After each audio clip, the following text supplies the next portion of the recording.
پاکستان کی عدلیہ میں جو کچھ ہو رہا ہے وہ مجھے بتانے کی ضرورت نہیں ہے، آپ سب کو پتا ہے۔ لہٰذا عمران خان نے کل اب تک کا سب سے بڑا سرپرائز دے دیا، وہ سرپرائز جو میرا خیال ہے کہ کسی کے وہم و گمان میں نہیں تھا۔ اسی وجہ سے کل سے لے کر اب تک شہر اقتدار میں ایک غیر معمولی ہلچل ہے، ایک پینک ہے، اور سوال ہے کہ کیا ہونے جا رہا ہے۔ کل عمران خان سے بیرسٹر علی ظفر سمیت تحریک انصاف کی قانونی ٹیم کی ملاقات ہوئی۔ عمران خان نے اس ملاقات میں اپنی قانونی ٹیم کو کہا کہ آئی ایم ایف کو لیٹر لکھا جائے، آئی ایم ایف کو ایک خط لکھا جائے، اور اس خط کے اندر آئی ایم ایف کو پاکستان تحریک انصاف کی جانب سے تشویش کا اظہار کیا جائے کہ آپ جو پاکستان کو قرض دینے جا رہے ہیں، یعنی اگلے مہینے جو پاکستان کو قرض کی قسط ملنے جا رہی ہے، جو اس ٹائم پاکستان کو اشد ضرورت ہے، یعنی اس ٹائم انتہائی ضرورت ہے پاکستان کو اس قرض کی قسط کی، کیونکہ اگر خدا نہ خواستہ یہ قسط نہ ملی تو پاکستان ڈیفالٹ کر جائے گا، پاکستان کے بدترین معاشی حالات ہو جائیں گے، ویسے ہی بڑے بدترین ہیں لیکن اس سے زیادہ گمبھیر ہو جائیں گے۔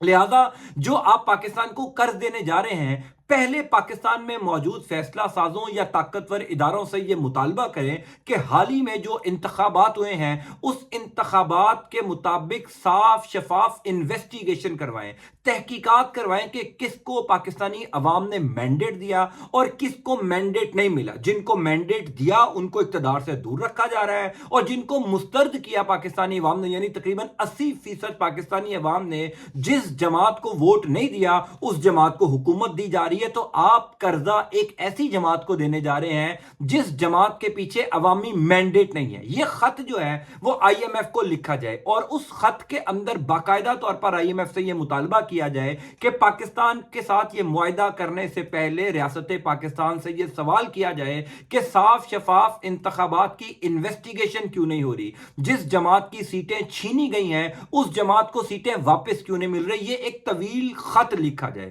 کل عمران خان نے اپنی قانونی ٹیم کو یہ کہا، اور یہ میری نظر میں اب تک کا سب سے بڑا خطرناک کارڈ ہے، کیونکہ یہ کسی صورت آسان نہیں ہے، یہ کسی صورت لائٹ نہ لیا جائے اس کو، کیونکہ اس کے بعد صورتحال جتنی تشویشناک ہو سکتی ہے یہ میں اندازہ لگا سکتا ہوں۔ بطور صحافی مجھے اس بات کا اندازہ ہے کہ اگر ہم عالمی مالیاتی ادارے کو اس گیم میں انوالو کریں گے، اگر آئی ایم ایف انوالو ہوگا، تو اس کا مطلب یہ ہے کہ پاکستان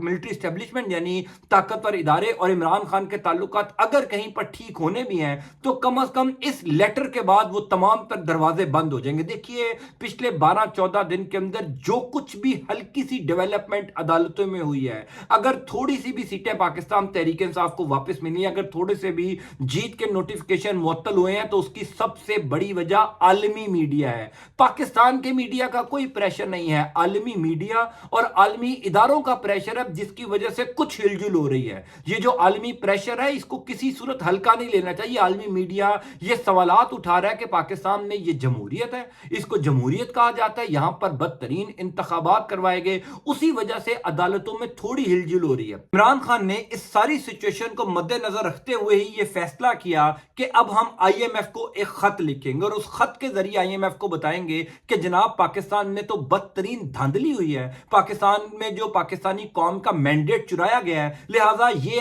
آپ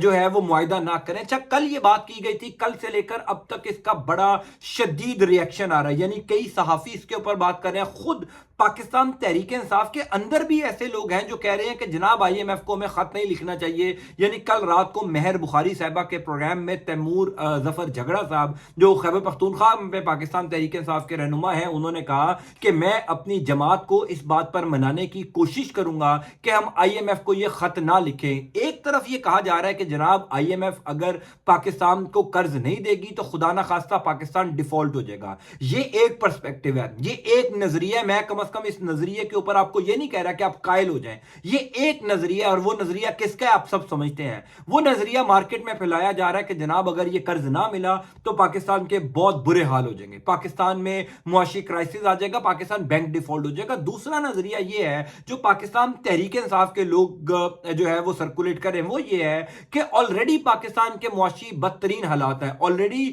یہ کم کرائسس ہے کہ عوامی مینڈیٹ کسی کو ملا اور حکومت چوروں کو دی گئی. یہ پاکستان تحریک انصاف کا موقف ہے. پاکستان تحریک انصاف کے رہنما یہ سمجھتے ہیں کہ ہمارا مینڈیٹ ہمیں واپس ملنا چاہیے. سو اگر Pakistan Tehreek Insaf I am F کو لیٹر لکھ دیتی ہے، ایک بات میں آپ کو بتا دوں، اگر پاکستان تحریک انصاف یہ لیٹر لکھ دیتی ہے اور آئی ایم ایف، ظاہر ہے آئی ایم ایف نے تمام تر سیاسی سٹیک ہولڈرز کو آن بورڈ کر کے ہی معاہدہ کرنا ہوتا، اور یہ کوئی پہلی دفعہ نہیں ہونا. پاکستان کی تاریخ میں ہمیشہ جب بھی آئی ایم ایف نے پاکستان کے ساتھ کوئی معاہدہ کرنا ہوتا ہے، ریاست پاکستان کے ساتھ جب بھی آئی ایم ایف نے کوئی ایگریمنٹ کرنا ہوتا ہے، قرض کی قسط دینی ہوتی ہے، تو تمام سیاسی جماعتوں کو آن بورڈ کیا جاتا ہے، تمام جماعتوں کو آن بورڈ کر کے کیا جاتا ہے، کیونکہ آئی ایم ایف کو بھی اس بات کا اندازہ ہے کہ اگر ہم تمام جماعتوں کو آن بورڈ نہیں کریں گے تو ایک حکومت 2 مہینے بعد، 6 مہینے بعد یا سال بعد ختم ہو جائے، دوسری سیاسی جماعت کی حکومت آ جائے اور وہ آن بورڈ نہ ہو تو وہ معاہدہ رینیو یا ری شفل کرنا پڑ جائے گا. لہٰذا ہر ایگریمنٹ سے پہلے تمام سٹیک ہولڈرز کو آن بورڈ کیا جاتا ہے. اب وہ سٹیک ہولڈرز آن بورڈ اگر نہ آئے،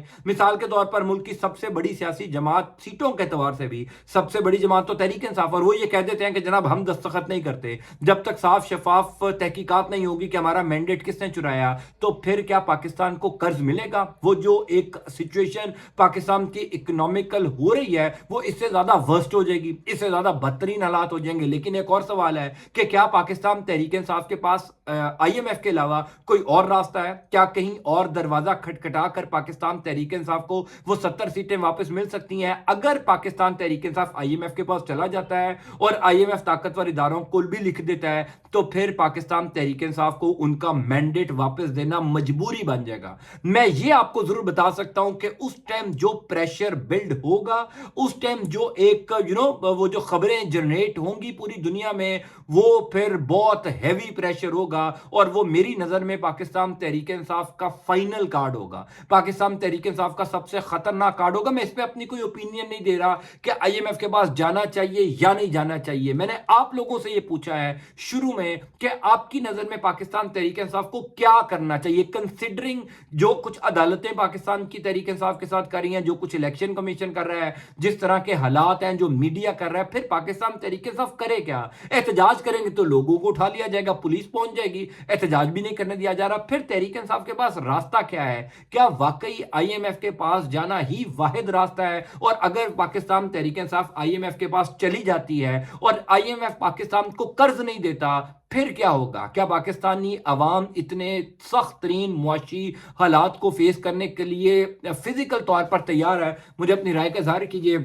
میں آپ کو اس حوالے سے انشاءاللہ اپڈیٹ کرتا جاؤں گا. اللہ تعالیٰ آپ کا، آپ کے اہل خانہ کا حامی و ناصر ہو. اللہ حافظ.